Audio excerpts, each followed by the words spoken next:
Kim Pao, inudyukan ng magka-baby. Oo, eto pa ulit-ulit to. Talaga, alam mo, daming nagre-request, nagsasabi na sana talaga lumagay na sa tahimik si Kim. Lalo may nakitang picture na may kasama siyang baby na alam naman natin na ano rin niya.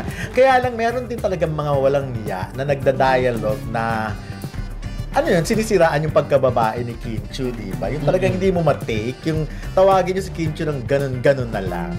Ayun. Sa akin, parang hindi ko muna gusto magkaanak si Kim. Ang dami niya pang ganap eh.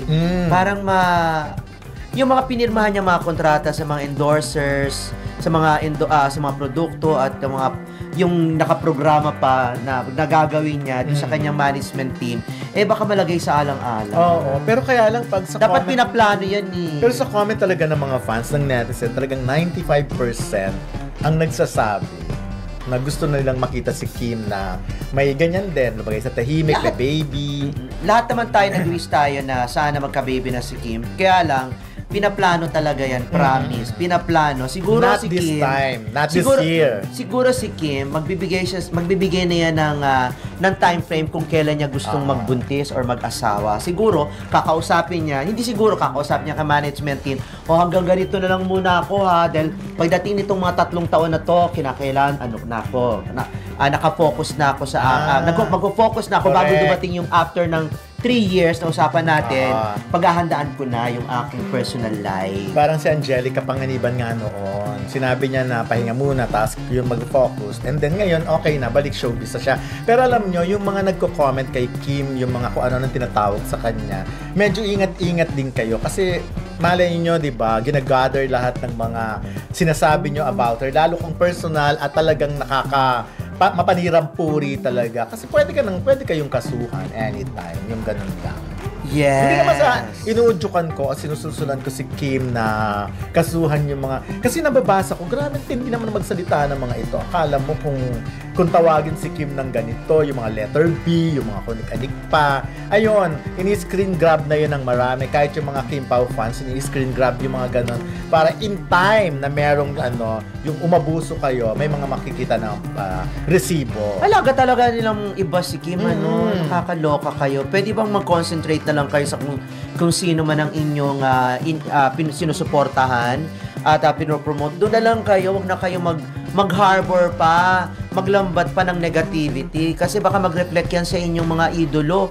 Baka naman yung karma hindi mapunta sa inyo kundi sa inyong idolo. Kasi nasabi nga the more na binabarag ka, inaapi ka ng mga tao, the more na napapamahal ka sa Diyos at nabibigyan ka the more na inaangat ka. Inaangat ka at mas nabibigyan ka pa ng mas maraming blessing. Kung ganito lang ang magiging outcome nung pagbabasyo kay Kim, sige lang siguro. Pero para sa akin hindi maganda. Ako nga kaya tinigil-tigilan ko na talaga pagbabardagul kay Ray Pumalo. Hindi ko na siya masyadong sinisiraan sa...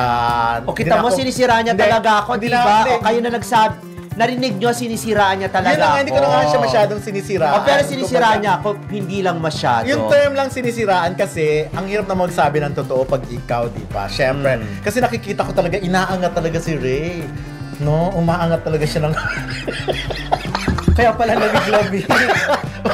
One time mo, abot siya sa sale. Kaya pala lamig-lamig dito. Marami yata ng espiritu. Kagagawa lang nito.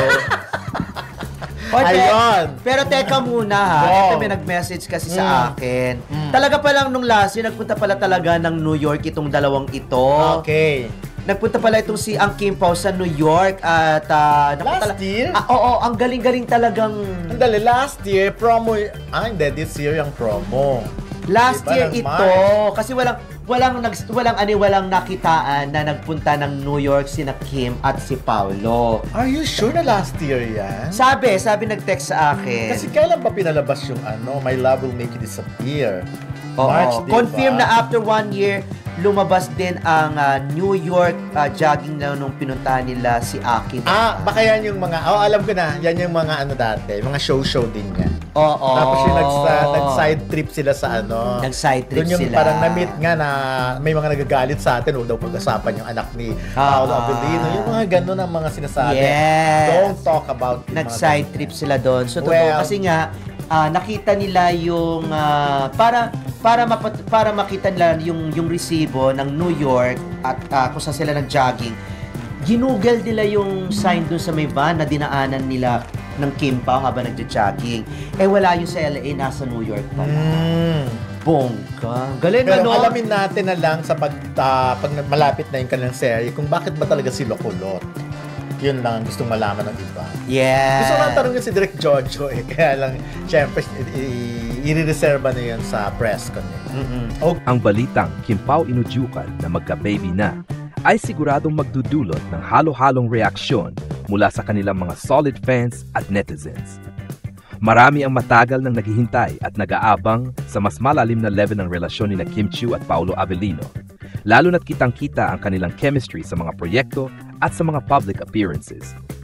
Kung totoo man na may mga nagtutulak o nag-uudyok na sila ay magkaroon na ng baby, patunay lamang ito na ramdam ng publiko ang maturity ng kanilang tandem at nakikita silang bagay maging sa mas seryosong yugto ng buhay. Pero syempre, nakasalalay pa rin ito sa personal na desisyon ng dalawa kung kailan sila handa at kung ito ba ay nais nilang gawin sa tamang panahon. Bukod sa kilig at suporta, may ilan ding fans na nagsasabi na hindi dapat madaliin ang ganitong bagay. Mas mahalaga raw na ipagpatuloy muna ni Kim at Paolo ang kanilang mga proyekto sa showbiz na kasalukuyang nagtatagumpay at mas lalo pang palalimin ang kanilang relasyon.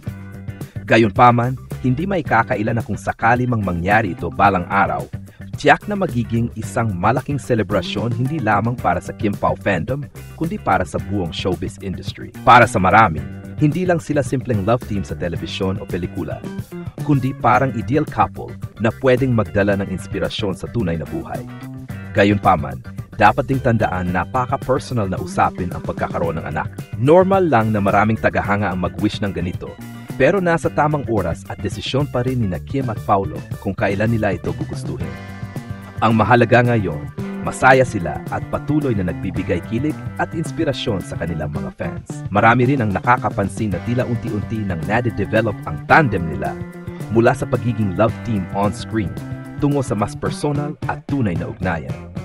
Marami ang nagsasabing kung sakaling dumating ang araw na magkaroon sila ng baby, hindi lang ito magiging dagdag sa kanilang love story, kundi malaking milestone sa showbiz dahil bihira ang tambalang nagsisimula sa telebisyon at nauwi sa totoong pamilya.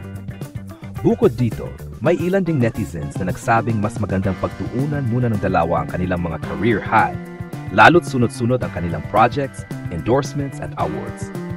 Para sa kanila, kapag dumating ang tamang panahon, magiging mas espesyal at mas matibay ang pundasyon ng kanilang relasyon at pamilya.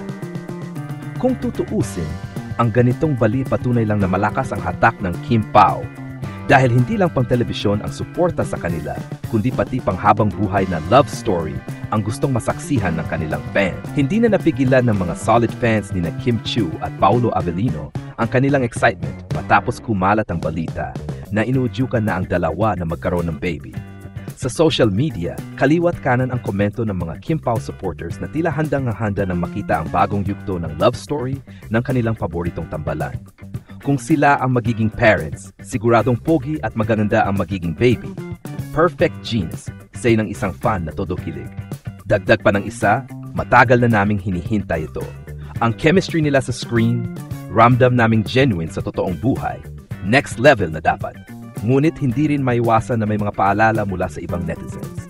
Ayon sa kanila, mas mainam na huwag madaliin ang ganitong seryosong bagay at bigyan ng sapat na panahon sina Kim at Paolo para mas lalo pang makilala ang isa't isa at patibayin ang kanilang career.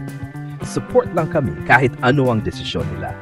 Ang importante, masaya sila at nagmamahalan saad ng isang follower. Samantala, sa gitna ng mga usaping ito, nananatiling tikom ang bibig ng Kim Pao tungkol sa kanilang personal na plano. Sa ngayon, abala pa rin sila sa kaliwat kanang proyekto, endorsements at upcoming shows na patuloy na sinusubaybayan ng publiko. Isang bagay ang malinaw, kung dumating man ang araw na magpasya sina Kim at Paolo na bumuo ng pamilya, tiyak na magiging isa itong malaking kaganapan sa mundo ng showbiz at masasabing isa sa pinakamasayang selebrasyon para sa fandom ng Kim Pao.